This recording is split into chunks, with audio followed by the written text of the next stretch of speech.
How did the land of 1,000 cities, Afghanistan, find itself in the throes of turmoil? What led to the quick collapse of a government that had stood for 20 years, and what happens next? These are questions that have been echoing around the world, and today we're going to delve into them. In order to understand the current situation in Afghanistan, we need to rewind to the late 90s when the Taliban first seized control of the country. This militant group, known for its harsh interpretation of Islamic law, ruled until 2001. Their reign was marked by severe repression and human rights abuses, particularly against women. Then came the horrific events of September 11, 2001. In response to these attacks, the United States and its allies invaded Afghanistan, toppling the Taliban regime.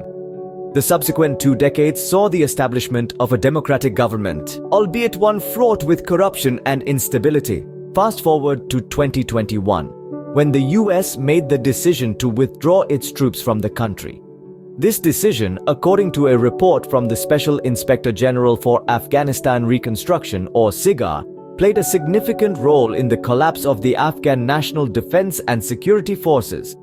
However, the blame doesn't rest solely with the US withdrawal. The report also points to the decisions of former Afghan President Ashraf Ghani. His actions, or lack thereof, contributed heavily to the government's downfall. Unfortunately, the full details of these decisions and the subsequent fall of the Afghan government are not entirely clear.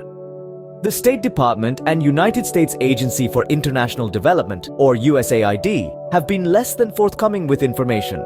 This lack of transparency has led to accusations of obstruction and calls for greater cooperation. The situation in Afghanistan is far from resolved. Despite the Taliban's claims of a more moderate rule, reports of human rights abuses continue to emerge. The international community watches with bated breath, waiting to see what happens next. So, what have we learned today?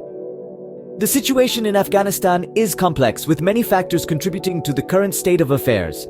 The US withdrawal, decisions made by the Afghan government, and a lack of transparency from US agencies all played a part in the rapid collapse of the Afghan government. We've also learned that the future of Afghanistan is uncertain. As the Taliban solidifies its control, the world watches and waits, hoping for the best but preparing for the worst.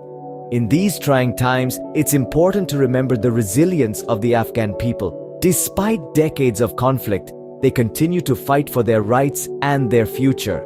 Their story, like the story of Afghanistan itself, is far from over.